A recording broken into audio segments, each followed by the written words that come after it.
14절. 자, 마태복음 22장 1절 14절 다 찾으셨죠? 같이 한번 우리 읽어보겠습니다. 시작. 예수께서 다시 비유로 대답하여 이르시되 천국은 마치 자기 아들을 위하여 혼인잔치를 베푼 어떤 임금과 같으니 그 종들을 보내어 그 청한 사람들을 혼인잔치에 오라 하였더니 오기를 싫어하거늘 다시 다른 종들을 보내며 이르되 청한 사람들에게 이르기를 내가 오찬을 준비하되 나의 소와 살찐 짐승을 잡고 모든 것을 갖추었으니 혼인잔치에 오소서라 하였더니 그들이 돌아보지도 않고 한 사람은 자기 밭으로 한 사람은 자기 사업하러 가고 그 남은 자들은 종들을 잡아 모욕하고 죽이니 임금이 노하여 군대를 보내어 그 살인한 자들을 진멸하고 그 동네를 불사르고 이에 종들에게 이르되 혼인잔치는 준비되었으나 청한 사람들은 합당하지 아니하니 내 거리 길에 가서 사람을 만나는 대로 혼인잔치에 청하여 오라 한대 종들이 길에 나가 악한 자나 선한 자나 만나는 대로 모두 데려오니 혼인잔치에 손님들이 가득한지라 임금이 손님들을 보러 들어올새 거기서 예복을 입지 않은 한 사람을 보고 이르되 친구여 어찌하여 예복을 입지 않고 여기 들어왔느냐 하니 그가 아무 말도 못하거늘 임금이 사원들에게 말하되 그 손발을 묶어 바깥 어두운 데에 내던지라 거기서 슬피 울며 이를 갈게 되리라 하니라. 청함을 받은 자는 많되 택함을 입은 자는 적으니라. 자, 아멘. 자, 오늘의 이 비유는 이제 혼인잔치의 비유, 우리가 많이 좀 들어봤고 그렇게 좀 익숙한 비유로 우리가 알고 있습니다. 근데 이제 이 비유를 통해서 오늘 무슨 이야기를 하고자 하느냐, 한번 제목을 한번 따라 하시겠습니다. 효력 있는 부르심. 자, 효력 있는 부르심. 자, 그 주보 안쪽에 보시면요, 소요리 문답 31문이 있거든요. 소요리 문답 31문, 문 한번 같이 읽어볼까요? 그 안쪽에 31문 찾으셨나요? 네, 안쪽에 31문 문 같이 읽겠습니다. 시작. 효력 있는 부르심은 무엇입니까? 답 시작. 효력 있는 부르심은 하나님의 성령께서 하시는 일로서 우리의 죄와 비참함을 깨닫게 하시고 우리의 마음을 밝게 하여 그리스도를 알게 하시고 우리의 의지를 새롭게 하셔서 우리로 하여금 복음 가운데 값없이 주시는 예수 그리스도를 영접하도록 우리를 설복하여 믿게 하시는 것입니다. 아멘. 자, 31문 가운데 효력 있는 부르심이 무엇인가 이 설명이 나와 있습니다. 오늘 본문 말씀을 통해서 함께 나누겠습니다. 자, 어떤 임금이 자기 아들 혼인잔치를 이렇게 베푸는 내용인데요. 자, 이는 이 비유의 의미는 무엇이냐면 하나님께서 천국을 이루시려고 이 세상에 복음을 전파하신 것, 그러니까 복음으로서 사람들을 천국으로 초대하셨다는 것을 가르치시려고 이 비유를 말씀하셨습니다. 그러니까 여기 보면 임금이 자기 나라의 백성 가운데 어떤 사람들을 아들의 혼인잔치에 초청했습니다. 근데 내용이 좀 이상하죠. 왜냐하면 임금이 자기 아들을 위해서 사람들을 초청했으면 초청받는 사람들의 입장에서 어떻습니까? 나라에서 가장 높은 사람이 잔치 오라 하면 당연히 그 초청을 받은 사람 입장에서 당연히 가는 게 맞겠죠. 그런데 감사하면서 잔치에 가지 않고 당연히 그렇게 안 한다는 겁니다. 이 사람들 반응이. 자, 보통은 다 그렇게 할 텐데, 자, 본문에서는 많은 사람들이 거절합니다. 자, 3절에 보니까 그 종들을 보내요. 청한 사람들을 혼인잔치 오라 했더니 오기를 어때 했습니까? 싫어하거늘. 3절 끝에 보니까 오기를 싫어했다 그렇죠. 그죠? 자, 4절에 봐도 다른 종들을 보냈을 때 혼인잔치에 또 오라고 하니까 이제 5절 같이 읽겠습니다. 5절 시작. 그들이 돌아보지도 않고 한 사람은 자기 밭으로 한 사람은 자기 사업으로 가고 6절 시작. 그 남은 자들은 종들을 잡아 모욕하고 죽이니 이렇게 말씀합니다. 그러니까 이제 뒤돌아보지도 않았다는 거예요. 이 임금의 종들이 혼인잔치에 오소서 초대장을 내밀어도 뒤를 돌아보지도 않고 네, 나는 일이 지금 바쁩니다. 밭으로 가야 됩니다. 씨를 뿌리고 수확해야 됩니다. 그리고 어떤 사람은 장사해야 됩니다. 시장 가서 물건 팔아야 됩니다. 그러니까 자기 먹고 사는 일이 더 바쁘다. 그런 얘기죠. 심지어 어떤 사람들은 그 종들을 잡아서 모욕하기도 했다. 이 초대한 왕이 폭군입니까? 뭐 연산군 같은 폭군일까요? 왜 사람들이 이렇게 반응을 하지 않을까? 우리는 생각해 봐야 합니다. 그러니까 이제 예수님이 왜 이런 비유를 하셨는가? 그 이유는 바로 하나님께서 이 세상에 예수 그리스도의 복음을 전하셔서 죄로 말미암아 비참하게 죽어가는 마침내 영원히 지옥 갈 수밖에 없는 사람들을 불쌍히 여기셔서 그 멸망에서 구원을 얻을 수 있도록 아주 귀한 초청, 천국으로 초청을 하셨는데 이상하게도 사람들은 그걸 기쁘게 받아들이지 않는다는 그것을 말하는 것이죠. 실제로 그렇지 않습니까? 실제로 우리가 복음을 전했을 때 많은 사람들이 밖에 나가서 전도를 해보십시오. 예수 믿을게요. 내가 지옥 가겠네요 하면서 동의하고 교회를 옵니까? 오지 않습니다. 한 100명 전도해보면 거의 뭐 한두 명 정도는 갈까요 말까요 뭐 이런 고민을 하지 오질 않습니다. 자, 그러면 본문에서 이제 임금의 초청이 전부로 무효로 돌아갔겠습니까? 초청받은 사람들이 거부했다고 무효로 됐습니까? 그렇진 않습니다. 자, 임금의 초청을 거부한 자들은 7절에 보니까 임금이 노하여 군대를 보내어 그 살인한 자들을 진멸하고 그 동네를 불살랐다. 그런 다음에 또 다른 사람을 초청하기 시작합니다. 그러니까 하나님께서 불러주셨는데 저 싫어요. 저 하나님 안 믿을 거예요. 예수 안 믿을 거예요. 거부한 사람들은 멸망을 받는 거예요. 그리고 난 다음에 하나님은 또 다른 사람들을 초청하십니다. 혼인잔치는 예정되어 있는 것입니다. 반드시 열립니다. 그 잔치에 들어올 사람들을 지금 모으고 계시는 거죠. 그런데 이때 그 사람들은 초청에 응했다라고 그렇게 말씀을 합니다. 자, 9절에 보니까 내 거리 길에 가서 사람을 만나는 대로 막 초청하는 겁니다. 10절에 종들이 길에 나가 악한 자나 선한 자나 만나는 대로 모두 데려오니 혼인잔치에 손님들이 가득한지라 많이 이제 응했다라고 이야기하죠. 자, 이 사람들은 처음에 초청받은 사람들이 아니고 종들이 길에서 나가 마구잡이로 만나는 대로 뭐 착하든 나쁘든 만나는 대로 데려온 사람들입니다. 그러니까 상황이 어떻겠습니까? 길거리에서 즉시로 즉석으로 초청을 받았으니 혼인잔치에 적절한 옷을 입었을까요?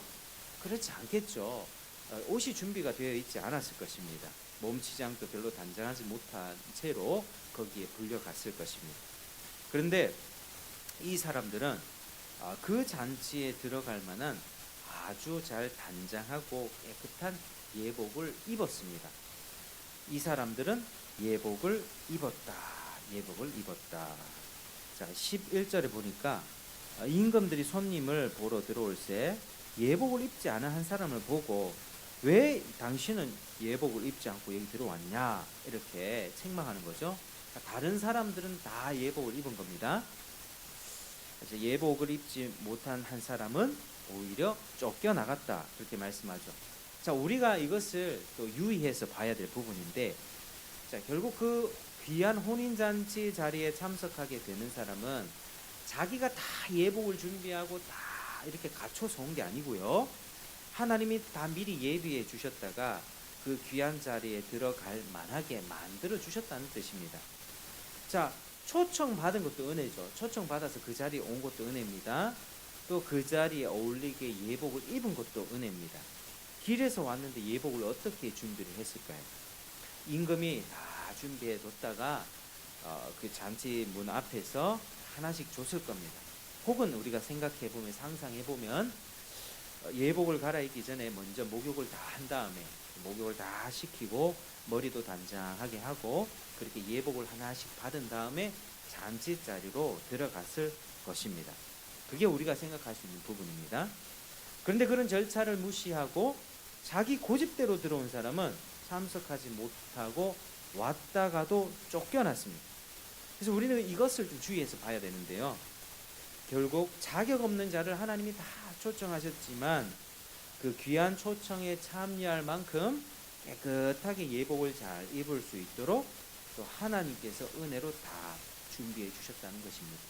혼인잔치도 하나님이 준비해 주셨고 혼인잔치에 초청해 주신 것도 또 하나님의 은혜고 거기 왔을 때 예복을 받는 것도 은혜입니다. 그러니까 모든 것이 하나님의 은혜입니다. 자, 이제 이 비유의 이야기를 현실의 이야기로 풀어보면 이렇습니다. 자, 하나님이 먼저 초청한 사람은 누구일까요? 자, 한번 따라 하시겠습니다. 유대인. 지금 이스라엘 땅에서 이스라엘과 하마스 전쟁 벌어지고 있죠. 2023년 전에 예수님 그 땅에 오셨습니다. 그 구약 시대도 그 땅, 지금 팔레스타인 땅 가운데 하나님이 직접 나타나셨어요.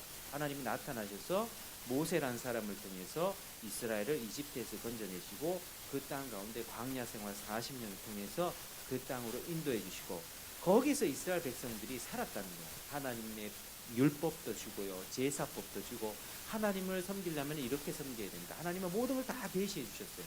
그러니까 유대인들은 다른 민족들보다 복을 엄청나게 많이 받은 민족이 유대인들입니다. 그리고 결국에는 그 유대인의 혈통에서 예수님이 나시게 되는 것이죠. 근데 유대인들이 받은 복이 많습니다. 하나님이 먼저 구원의 도를 알려주시고 제사법도 해주시고 모든 언약의 말씀 10계명도 주셔서 다른 민족들은 그런 게 없었습니다. 다른 민족들은 뭐 했습니까? 태양 섬겼죠. 독수리 섬겼죠. 거대한 바위나 고목 앞에서 우리도 지금 뭐 산에 가보면 뭐 돌 쌓아놓고 뭐 어디다 절하고 이런 게 있지 않습니까? 그러니까 하나님이 만드신 창조물을 사람이 도리어 절을 하고 있는 거예요. 사람이 더 고귀하고 높은 존재인데 다른 민족들은 다 우상을 섬기며 살아가는데 이스라엘 백성만큼은 하나님께서 사랑으로 불러주셔서 너희들 그 우상 숭배하는 거 다 잘못된 거야. 하나님이 애굽에 10가지 신을 심판하시잖아요. 그러니까 애굽의 나일 강물을 피로 물들게 하셨고 개구리 재앙, 이 재앙, 여러 가지 가축의 돌림병 많은 재앙을 주셨는데 그 재앙이 뭐냐면 단순히 애굽 사람들을 죽이려고 한 게 아니고 그들이 섬겼던 신들을 다 벌하신 것입니다. 애굽에는 그만큼 신이 많았습니다. 우리도 지금 또 인도에 가보면 힌두교를 믿는 사람들은 신이 몇억 개라고요. 몇억 개. 그러니까 이 신 섬기다가 이 신 안 되겠다 싶으면 다른 신으로 바꾸는 거예요. 다른 신을 바꾸다가 이 신 믿어도 잘 안 풀리면 또 다른 신을 바꾸는 거예요. 그러니까 자기가 원하는 대로 신을 섬겼다는 거죠. 그게 우상입니다. 그거는 이제 제대로 된 신앙생활이 아니죠. 자기가 원하는 대로. 이 신을 섬기면 내가 부자 되게 해줄 거야. 나를 잘 살게 해줄 거야. 내 모든 문제를 해결해 줄 거야. 라는 마음으로 신을 섬기는. 우리 주님은요, 그런 약속하지 않으셨거든요. 예수 믿는다고 해서 만사 형통하고 네 병 안 걸리고 네 장수하고 네 자식 다 잘 풀리고 네 결혼 생활도 잘 풀리고 네 자식 잘 풀리고 이런 약속을 해준 적이 없습니다. 예수 믿어도 세상에서 고난을 당할 것이라 하셨고요. 시련과 여러 가지 어려움이 닥칠 것이라고 말씀하셨습니다. 도리어 세상 가운데 미움을 당한다 말씀하셨습니다.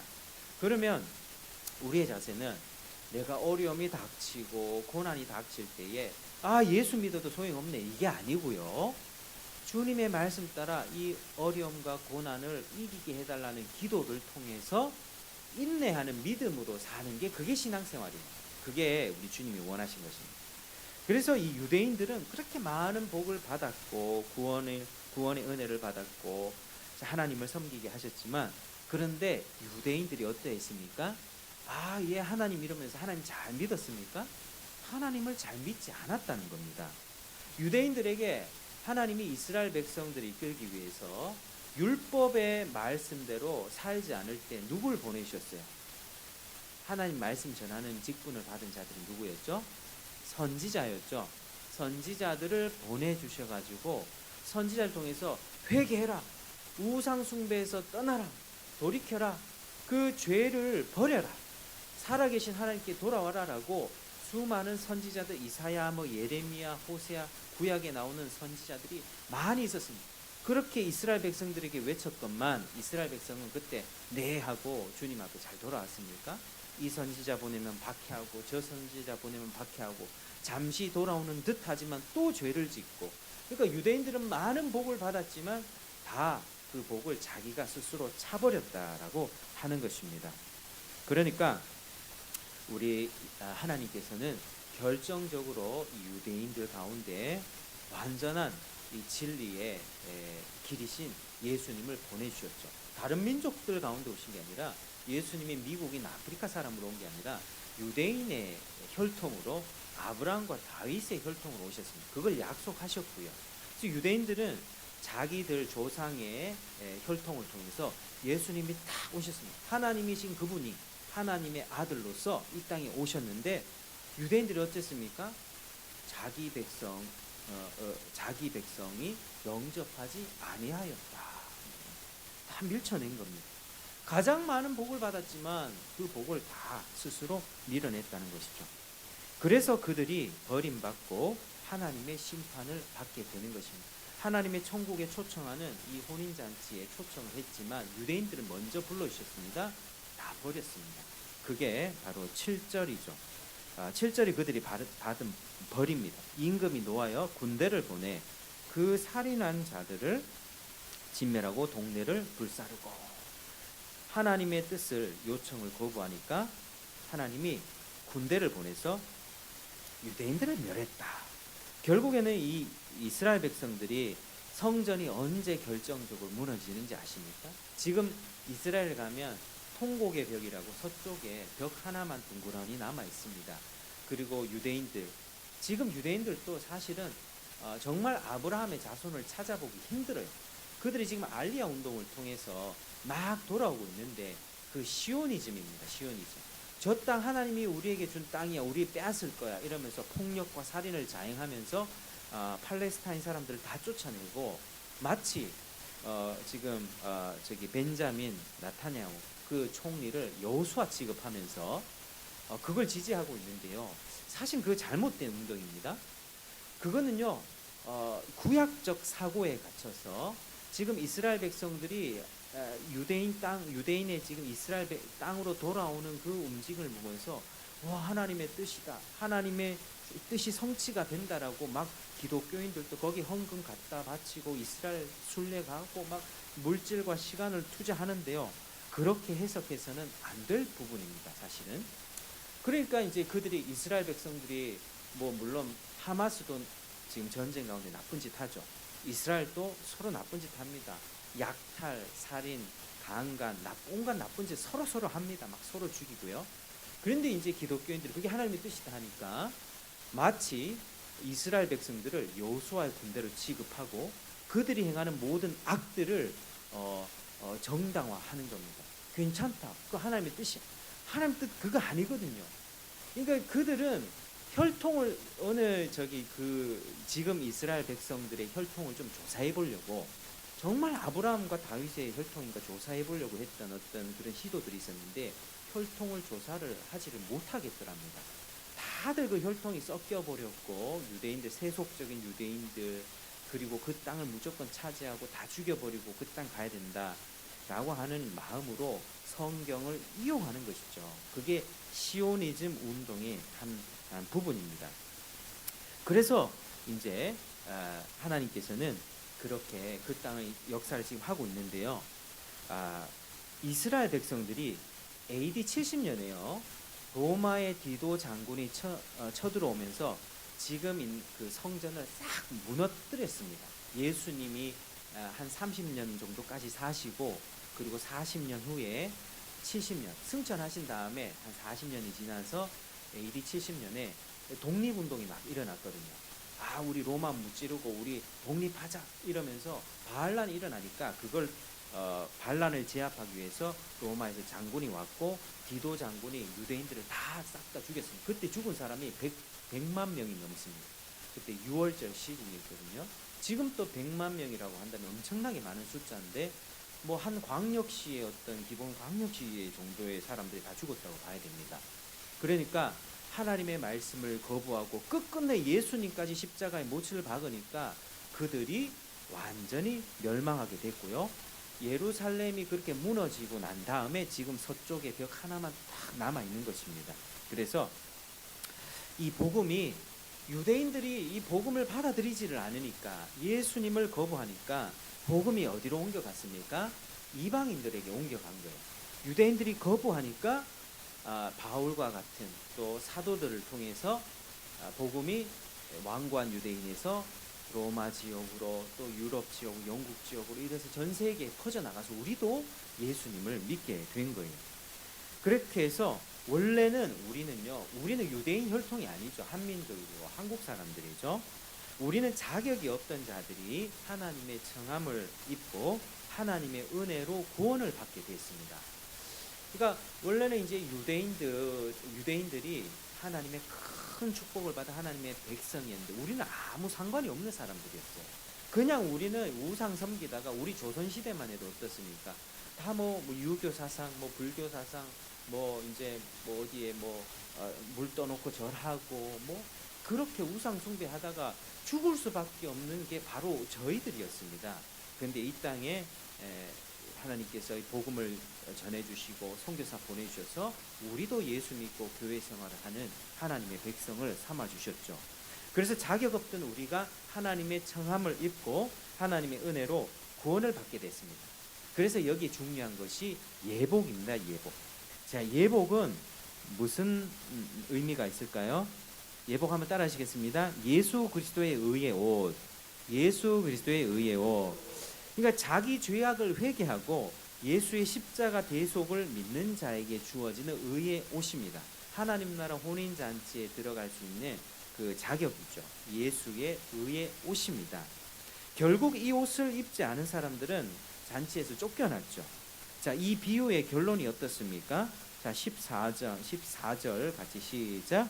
청함을 받은 자는 많되 택함을 입은 자는 적으니라 이렇게 말씀합니다. 그러니까 하나님 나라 들어오세요. 하나님 나라 들어와야 됩니다. 죄를 회개하고 예수 믿으세요. 이게 청함이에요. 그런데 정말 그 중에서 택함 받아서 죄 사함 받고 예수님의 의의 옷을 예복을 입고 하나님에 들어가는 사람은 많다 적다? 적다는 것입니다. 자, 여러분, 구약 시대 때 유대인들은 국가적인 청함을 받은 거예요. 자, 출애굽 구원 때 몇만 명, 몇백만 명이 그 인구가 됐습니까? 한 200만 정도 되거든요.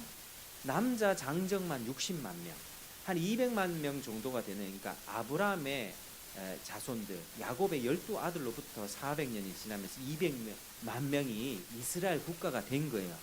근데 이 인구가 구원을 받았죠. 출애굽하면서 이 인구 전체가 홍해를 건넜습니다. 그런데 우리가 생각할 때 이 출애굽 구원을 개개인이 구원받아서 천국 가는 구원이라고 생각하면 안 됩니다. 자, 출애굽이 물론 무슨 의미가 있느냐 하면 출애굽은 사탄의 세력을 멸하고 하나님의 백성을 건진 예수 그리스도의 구원을 상징하지만요, 당시 국가적인 출애굽 구원을 경험한 자들이 모두 개개인의 구원을 다 경험한 것은 아니라는 사실이에요. 그들은 건진받고 홍해를 건넜지만 그 사람들이 다 마음에 회심하고 구원받은 게 아니라고 하는 거예요. 만약 그랬다면 그들 모두가 200만 명 모두가 천국 가야 되는데 그렇지 않았습니다. 현실적으로 어땠습니까? 우상 숭배하고 금송아지 숭배하고 광야에서 여럿이 죽임 당하고 모세를 반역하다가 땅이 갈라져서 사람 죽고 그런 불순종으로 인하여서 심판받은 역사가 이스라엘 광야 역사거든요. 그러니까 히브리서에도 하나님께서는 그들의 다수를 기뻐하지 않으셨다라고 이야기합니다.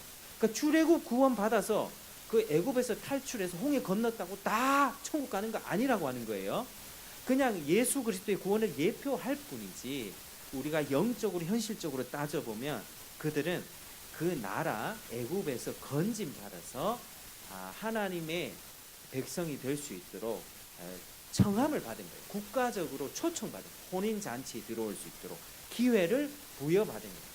구원의 어떤 아주 가까운 기회를 부여받은 것입니다. 소수였죠. 그 안에서 택함받고 구원받은 사람은 아주 소수였습니다. 예수님이 오셨을 때도 마찬가지입니다. 예수님이 오시기 전에 세례 요한이 회개하고 복음 믿으라, 회개하고 다가올 진노를 피하라 했을 때 많은 사람들이 또 예수님께 세례 요한께 응답을 하기는 했습니다. 예수님이 오셔서도 똑같은 말씀 전했죠. 회개하라, 하나님 나라가 가까웠으니 회개하고 복음 믿으라 했지만 물론 이 말씀에 반응하는 사람이 있었습니다마는 거부한 자들도 굉장히 많았습니다. 예수님이 부활하신 이후에 지금까지 역사가 흘러오면서 마찬가지입니다. 많은 사람들이 하나님의 창조와 또 인간의 죄와 심판, 예수님의 십자가와 회개와 믿음을 전하면 사람들이 별로 반응하지 않습니다. 아니 물론 우리나라도 60년대 70년대 이때 가난했을 때는요, 예수님을 전했을 때 믿는 사람이 그렇게 많았어요. 교회가 존경받고요, 목사라고 하는 직분 자체가 사회적으로 존경받는 그런 때가 있었습니다. 그리고 동네 어르신들도 뭐 모르면 교회 목사님한테 가서 물어보고, 그러니까 교회가 많은 역할들을 했죠. 과거에는. 그러니까 하나님이 부흥의 때는 신자들을 막 더해 주십니다. 예수님이 승천하신 이후에도 그 초창기에는 막 부흥을 부어주시죠. 3,000명 5,000명 돌아오게 합니다. 아무튼 하나님께서 부흥의 역사를 초기에 시작하실 때는 그런 역사들을 풍성하게 부어주십니다. 비상적으로 회심자를 많게 하시는 그런 역사가 역사 속에 있습니다. 미국에도 있었고요, 중국에도 있었고요. 그렇지만 우리 전체적인 맥락으로 봤을 때는 세상이 복음을 거부하는 것이 일반적입니다. 여러분, 우리가 예수를 믿는다는 것은 우리는 세상으로부터 건짐을 받은 것입니다. 그러니까 우리는 원래 사탄에게 속해서 원래 지옥 가던 인생이었다는 거죠. 그러니까 원래 사탄에게 속했던 우리가 주님께 딱 옮겼으니 세상에 속한 그 사람들과 사탄의 세력들이 우리를 얼마나 공격하겠습니까? 얼마나 공격하고 미워하는 것이 당연하다라고 하는 사실이죠. 그래서 하나님이 이렇게 부흥을 부어주실 때에는 회심자가 많아지기는 했지만 복음을 거부하는 것이 일반적인 현상이고, 또 요즘같이 풍요롭고, 우리 얼마나 풍요롭습니까? 우리 지난 1년간을 되돌아봐도 굶은 적이 한 번도 없고요, 차라리 많이 먹어가지고 배가 부르고 살찐 적은 있고, 음식 쓰레기가 남아가지고 이러면 안 되는데 라고 버린 적이 너무 많은 거예요. 우리는 지금 너무 부유하고 풍요롭게 사는 인생이 되었고, 또 종교는 선택의 문제지, 그건 너의 문제지, 나한테까지 이렇게 예수 믿으라고 얘기하지 마라 라고 하는 시대가 우리 시대가 된 것입니다. 그래서 복음은 시대마다 거부될 때가 참 많았고 요즘은 더욱 그러합니다. 그래서 복음으로 하나님 나라로 초청받은 사람은 많이 있지만 실제로 택함 받아서 천국 가는 사람은 적다. 자, 그래서 하나님이, 오늘 문답의 내용인데요, 핵심인데요, 하나님이 우리를 부르실 때는 두 가지로 불러주십니다. 한번 따라 하실까요? 일반적 부르심, 효력 있는 부르심. 오늘 말씀으로 가르쳐 드릴 게 효력 있는 부르심인데 이 두 가지를 잘 이해하셔야 됩니다. 일반적인 부르심은 뭘까요? 우리가 지금 당장 예배 끝나고 나가서 저기요, 금방 물티슈 주면서 교회 다녀보셨습니까? 선생님, 하나님께 세상을 창조하시고 인간을 창조하시고 그러나 인간이 하나님을 배신하여 죄를 지었습니다. 지옥 멸망받게 됩니다. 예수님이 모든 죄를 사하여 주셨습니다 라고 복음을 귀로 들려주는 게 그게 일반적인 부르심이에요. 일반적으로 세상 모든 사람을 차별하지 않고 하나님께서 모든 사람에게, 만민에게 복음을 전파를 하셨잖아요. 그 말씀에 순종해서 가서 귀로 복음을 들려주는 게 일반적인 부르심이에요. 이게 하나님의 초청입니다. 그래서 전도자의 이야기를 쉽게 들으면 안 됩니다. 전도자가 복음을 들려줬을 때 그 사람이 쉽게 무시해버리고 그런 게 어딨어라고 그 사람이 그렇게 반응하면 그 사람은 자기 벌을 쌓게 되는 거예요. 자기는 지옥의 정죄를 더하게 되는 겁니다. 하나님이 전도자를 통해서 사람을 보내주고 귀로서 진리를 알려줬는데 그런 게 어딨어 무시하면 얼마나 그 형벌이 가중되겠습니까? 이게 일반적인 부르심이죠. 죄를 회개하고 예수 믿어야 됩니다. 예수님 다시 오십니다. 심판이 있습니다. 회개하십시오. 성탄절 왜 있는지 아십니까? 예수님 우리 죄를 대신해서 오신 겁니다. 이런 거를 알려줄 때 경고를 하고 기회를 제공하는 것, 이게 일반적인 부르심입니다. 그러니까 일반적인 부르심에는 거절할 가능성이 있습니까? 없습니까? 전도 받은 사람이 가능성이 있죠. 아 싫어요. 내한테 얘기하지 말고 딴 사람한테 가세요. 이렇게 얘기하죠. 거절할 가능성이 있는 거예요. 그러면 두 번째로 효력 있는 부르심은 어떤 부르심입니까? 귀로 들려준 이 복음이 바로 마음까지 뚫고 가는 부르심이 효력 있는 부르심이세요. 그래서 오늘 말씀에 효력 있는 부르심은 무엇입니까? 그거를 질문하고 가르치는 겁니다. 자, 죽은 나사로의 무덤 앞에 있습니다. 예수님이 여러 무덤 앞에서 나사로의 무덤을 보면서 나사로야 나오너라 이렇게 외쳤거든요. 그랬더니 나사로의 이름을 부르며 나오너라고 외쳤더니 나사로가 어떻게 됐죠? 즉각 살아났습니다. 시체 썩는 냄새가 나서 사흘 지나서 냄새나는 그 나사로가 즉각 생명을 얻고 모든 뼈와 몸이 새롭게 되어서 살아나온 것이죠.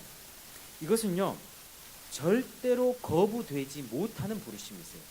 그러니까 왜 효력 있는 부르심이라고 한다면 예수님이 효력 있게 불러주실 때 사람이 거부할 수 없다는 거예요. 그게 오늘 가르침의 핵심입니다. 이 효력 있는 부르심을 누가 불러주신다고요? 성령님이 불러주세요. 사람은 귀에다가 복음을 들려줄 수 있어요. 귀에다가 복음을 들려주시는데 그 들은 복음이 역사해서 성령께서 우리 영혼을 죽은 영혼을 살려주신다는 거예요. 그래서 효력 있는 부르심의 주체가 바로 성령입니다. 따라 하시겠습니다. 효력 있는 부르심의 주체는 성령이십니다. 그래서 효력 있는 부르심을 받은 사람의 결과는 어떻게 되죠? 오늘 답을 한번 보십시오. 주보에 답이 어떻게 되어 있습니까? 자, 효력 있는 부르심은 하나님의 성령께서 하신 일로서 처음에 뭘 깨닫게 하죠? 우리의 죄와 비참함을 깨닫게 하시는 거예요. 아, 내가 죄를 지었구나. 비참하다. 여러분 뭐가 비참하세요? 정말 어떤 게 비참해요? 집이 쫄딱 망해가지고 막 이렇게 거리에 노숙자 되면 그게 비참하죠. 그런데 성령께서 우리 비참함을 깨닫게 해줄 때는 내가 아무리 돈 많은 부자라 할지라도 내가 하나님 앞에 형벌 받을 수밖에 없는 죄인이구나. 그게 비참함을 깨닫는 거예요. 그거를 성령이 하시는 거예요. 그 다음에 뭘 하시는 거죠? 뭘 밝게 하시죠? 우리의 마음을 밝게 하신다. 그리고 누구를 알게 하신다? 그리스도를 알게 하신다. 그리고 뭘 새롭게 하시죠?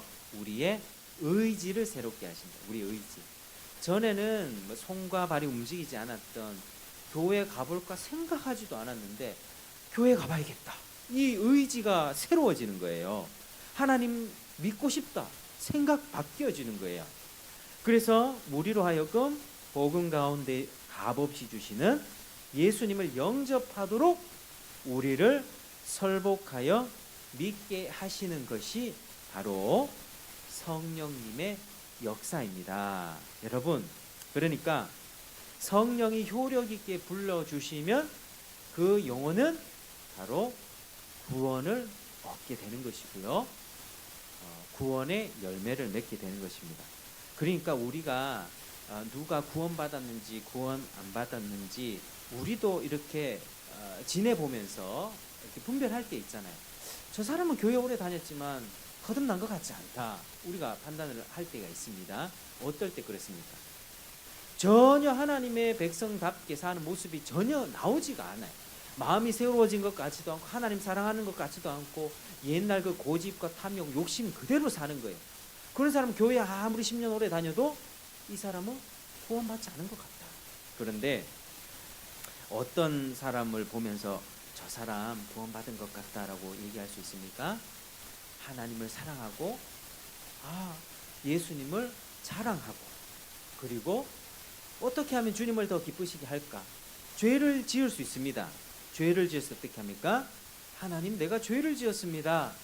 용서해 주십시오라고 회개하는 그러한 모습을, 다시는 죄 짓지 않도록 도와주세요라고 하는 겸손한 모습을 보면서 우리는 그 사람이 거듭났구나 이렇게 알게 되는 것입니다. 여러분, 열매를 보고 아는 것입니다. 그래서 우리는 사람들의 신앙에 있어서 쉽게 판단할 수는 없지만 분별은 할 수 있어야 됩니다. 나 영접기도 했는데요, 나 예수님 믿겠다고 그때 손들고 예수 믿겠다고 기도 따라 했는데요, 나 구원 받은 거 아니에요? 그렇게 해서 구원되는 거 아니라니까. 그 열매를 봐야 된다. 정말 구원 받았는지 처음에 내가 손들었어요, 영접 기도했어요, 그걸 보고 구원 받았다고 카운트해야 되는 게 아니라요. 그 영혼이 정말 지나면서 주님을 사랑하는가, 부모께 순종하는가, 이 사람이 죄를 버리고 정말 하나님 앞에 나아가는 그런 모습이 있는가, 죄 지었을 때 회개하는 모습이 있는가, 그 모습을 보면서 하나님이 이 사람 구원해 주셨구나, 효력 있게 불러주셨구나, 그때 알게 되는 겁니다. 그래서 우리의 기독교 신앙의 선배들은요, 세례도요 쉽게 안 줬다는 거예요. 한 3년 5년 지켜보면서 이 사람이 구원 받았나 안 받았나 계속 지켜보면서 열매들이 보인다 하면 그때 문답하고 세례 받았다는 거죠. 그러니까 뭐 교회 3개월 6개월 정도 나오고 어느 정도 지식적으로 공부하고 하나님 어떤 분, 예수님 십자가 죽음 요거 공부해가지고 앵무새처럼 달달달 외워가지고 이렇게 정답 다 써서 100점 맞았다고 당신 세례 받을 수 있습니다, 이렇게 돼서는 안 된다는 거예요. 그러니까 오늘날 기독교의 모습들 중에서 참된 회심과 구원과 성령의 효력 있는 부르심, 이런 부분들에 대해서 인식들이 굉장히 부족하다는 거죠. 그러니까 저 사람 교회 오래 다녔으면, 성실하게 한 5년 정도 다녔으면 당연히 구원받은 걸로 생각하는데 실제로 안 그런 사람 굉장히 많거든요. 그래서 오늘 내용처럼 효력 있는 부르심에 관해서 아는 것이 굉장히 중요합니다. 그래서 우리가 기억해야 될 건, 효력 있는 부르심은 언제나 일반적인 부르심과 함께 갑니다.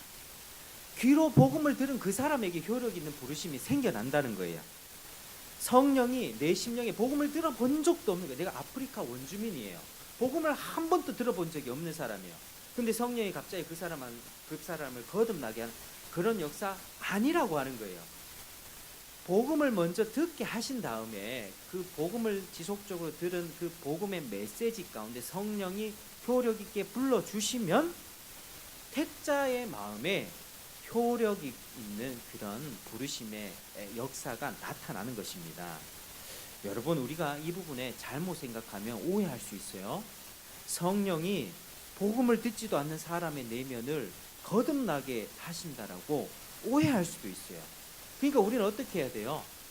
부지런히 복음을 전해야 되는 거예요. 부지런히 일반적인 복음이 선포돼야 돼요. 그 사람이 거부하든 받아들이든 우리는 몰라요. 그럼 부지런히 전해야 돼. 이 사람한테 전해, 저 사람한테 전하고, 전한 그 가운데 여러분, 성경은요 철저하게 예정론을 이야기하거든요. 세상 가운데는 하나님의 예정을 입은 사람과 그렇지 않은 사람 두 종류로 나뉩니다. 우리는 알 수 없어요. 지금 시점에서는 버려진 사람이 누구고 택함 받은 사람이 누구고 정확히 다 알 수 없어요. 그러나 언제 그게 하나님의 택한 사람이라는 것이 딱 알게 됩니까?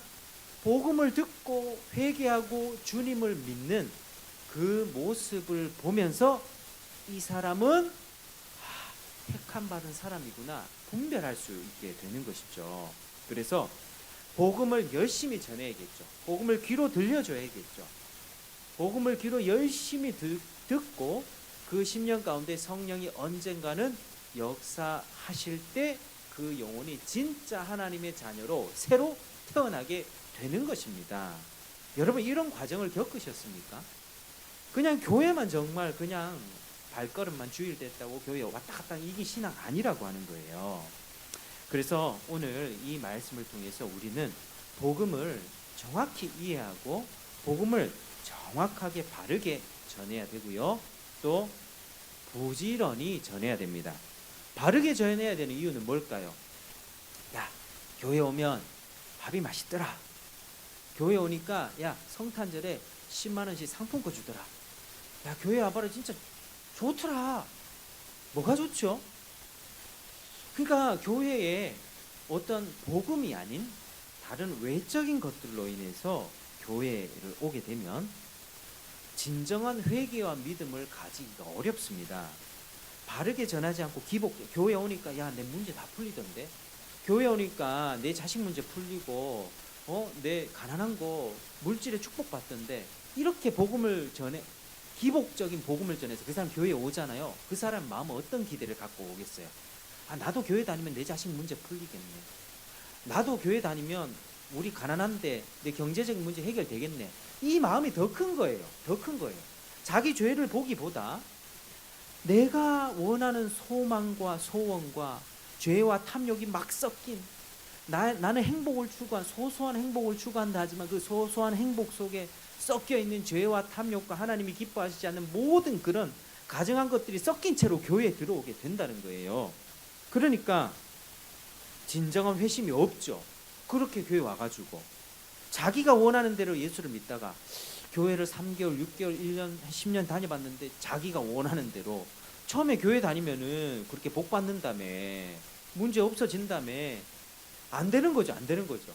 그러다가 결정적인 순간에 교회를 뛰쳐나가게 됩니다. 그게 불쌍한 거예요. 그러니까 복음을 바르게 처음부터 그냥 제시해야 돼요. 당신이 지금 비참함과 죄에 처해 있다는 사실을 직접적으로 제시를 하고, 자기가 원하는 대로 예수를 믿도록 해야 되는 게 아니라 하나님이 원하는 대로 네가 삶을 바꿔야 된다라고 초청해야 돼요. 그게 바른 초청입니다. 그래서 예수님을 바르게 전할 때라야만이 성령이 효력 있게 불러주시고 이런 양이 그때에 돌아오게 되는 거예요. 이런 양이 그렇게 돌아오게 되는 거예요. 바른 복음을 들을 때. 그리고 만나는 사람들에게도 부지런히 바르게 전해야겠죠. 왜 그렇습니까? 관계 전도든 노방 전도든 오뎅 전도든 라면 전도든 기회가 있을 때마다 복음을 바르게 제시해야만 합니다. 귀로 들어야만 그 들은 것을 통해서 성령이 역사하기 때문에, 우리가 왜 아이들 만나면 복음을 전에 복음 들은 애라고 쟤 들었어라고 안 하고 또 전합니까? 마귀가 그 복음의 씨앗을 주워 가거든요. 복음 그날 딱 들었어요. 새가 날라와가지고 그 뿌려진 씨앗을 물고 가버립니다. 다음에 물어보면 알아요? 모르죠. 그런 원리예요. 복음을 그때 딱 들었을 때에 이제 그 복음이 자꾸 들려져야 되고, 그 메시지가 남아있는 속에서 성령님이 그 영혼에게 역사를 할 때 효력 있게 불러주시면 그 영혼이 거듭나게 되는 것입니다. 그때 이 아이는 하나님의 예정된 자녀구나, 우리가 그런 깨달음이 있을 수 있죠. 여러분, 부지런히 복음 전하시길 바랍니다. 또 바르게 전하시길 바랍니다. 다른 외적인 환경을 가지고 교회로 한번 꼬셔보고, 예전 저도 그런 실수 많이 했거든요. 저 고등학교 때 우리 교회 가면, 고등학교 때 그 누나들 되게 예쁘거든, 교회 좀 와봐. 그러니까 누나들의 미모를 사용해서 막 문학의 밤 한다 막 이러면서 왔는데요. 근데 그 바른 복음을 전해주는 것, 그런 부분에 대해서는 저도 옛날에 참 잘 몰랐던 것 같아요. 그래서 관계 전도에 치명적인 약점이 있습니다. 여러분 관계를 많이 쌓으시는데, 저 같은 목사가 되면 이제 세상과의 관계는 좀 단절이 되거든요. 우리 성도님들은 그래도 밖에서 안 믿는 사람들 만나니까요, 기회가 있는 거예요. 더 많은 기회가 있는 거예요. 복음을 숨기고 있다가 밥 사주고 선물도 사주고 관계를 좋게 만들어서 결정적인 순간에 내가 한번 교회 데리고 가야지 이렇게 생각하잖아요. 그런데 그거 실패로 돌아갈 때가 많이 있어요. 야, 너 이러려고 밥 사준 거야? 이렇게 나올 수 있거든요. 그러니까 처음부터 그냥 나는 예수쟁이야, 나는 예수쟁이고 너한테 세상에서 줄 수 없는 가장 좋은 걸 주고 싶어. 그 복음이야. 내 예수 믿고 주일마다 교회 가는 거 알지? 내가 왜 예수 믿는지 알면서 복음의 소망을 담대하게 얘기를 하면서 그 사람으로 하여금 관계를, 복음 중심의 관계를 만들어야 되는 것입니다. 그래서 우리가 자꾸 복음을 숨기고 관계를 먼저 만들어서 뭔가 하려고 한다면 결정적인 순간에 우리는 더 상처를 받게 되죠. 내가 그만큼 투자했는데, 그만큼 밥 사줬는데 니는 한 번도 교회 안 오냐, 이렇게 되거든요. 처음부터 그냥 드러냈어요. 나 예수 믿는 사람이다, 다른 거 없다. 우리 노방전도 할 때 좋을 때 그랬습니다. 딱 만나면 그냥 저 교회 다니는 사람이고 목사고 예수 믿는 사람인데 할 말이 있습니다. 전해드리고 싶습니다. 시간 잠시 되십니까? 그냥 날려주잖아요. 그러니까 우리는 그러한 불신자들과의 관계 속에서 이렇게 눈치를 살피면서 복음을 전해줄 수 있는 기회가 있으면 전해주시길 바랍니다. 이때 미움을 당할 수도 있으니 주의하시길 바랍니다. 저 사람이 나를 심하게 내칠 수도 있다. 그게 대가지불이죠. 자, 그래서 우리는 이 복음을 믿고 복음을 전하고 그 영혼으로 하여금 하나님 앞에 굴복할 수 있도록, 자기 욕심 버리지 않고 자기 원하는 대로 예수 믿다가 안 되면 도망가는 그런 인생 가짜 회심자 만들지 말고요. 하나님 앞에 진짜 굴복하고 자기의 모든 것을 자기 대가 지불하고 심지어 자기 자신 내려놓고 자기 가족 뒤로 하고 예수를 쫓아갈 수 있는 그런 참된 100% 신자를 만들기 위해서 바른 복음을 부지런하게 제시하는 것이 우리들에게 주어진 임무입니다. 우리 주님이 그걸 기뻐하세요. 그래서 하나님께서는 이렇게 하나님을 우리가 섬기고 복된 인생을 살아갈 수 있게 된 결정적인 이유가 복음이었으니 어떤 상황에서도 여러분들 복음을 성실하게 전하고 그들을 하나님께로 초청해야만 합니다. 기회가 되는 한 귀로 계속 들려주셔야만 합니다. 나머지 일은 주님께서 알아서 하실 것입니다. 그래서 우리가 이 성탄 시즌에 복음 전하기 얼마나 좋습니까? 성탄절이 왜 있는지 아냐고, 예수님이 오신 날을 기념하는 역사적인 사건 아닙니까? 역사적인 그 사건을 그렇게 어디서 이렇게 얘기하는데, 그게 아니라 성탄절이 있잖아 얘기하면서 예수님이 이 땅에 오셨고 우리의 죄와 비참함을 다 제거하시고 지옥 형벌에서 구원하셔서 천국으로 불러주시는 이 천국 복음을 여러분들이 더 부지런히 바르게 제시해서 주님께 쓰임받는 자들 되시기를 주의 이름으로 축복합니다. 함께 기도하겠습니다. 하나님 감사합니다. 오늘 또 성령의 효력 있는 부르심에 관해서 우리가 살펴보았습니다. 하나님, 우리는 우리 스스로 믿음을 가질 수가 없고 우리가 누군가가 우리 귀로 복음을 들려주셨을 때에 성령께서 그 메시지 가운데 역사하셔야만, 효력 있게 또 불러주셔야만 우리가 구원받고 마음이 새로워지고 의지가 새로워지고 하나님을 사랑하고 섬길 수 있음을 배웠습니다. 우리의 신앙이 내 욕심을 그대로 가지고 가면서 예수를 양다리 걸치듯이 믿는 것이 아니라 나의 모든 죄와 탐욕들, 거짓된 마음 다 갖다 버리고 참되게 주님을 믿고 하나님 섬길 수 있도록 주여 베풀어 주시고, 또 우리도 복음을 바르게 또 전하고 부지런히 전할 수 있도록 주님께서 은혜를 베풀어 주옵소서. 성탄 시즌이 되는 이 12월에 주님 홀로 영광 받으시고 우리 주님만이 이름 높임 받고 우리 주님께서 값비싼 이 보혈을 흘려주셔서 이렇게 우리가 구원받게 되었으니 이 복음이 영화롭게 되고 주님과 우리 하나님의 이름이 더욱더 높임 받는 귀한 이 성탄 시즌 될 수 있도록 도와주옵소서.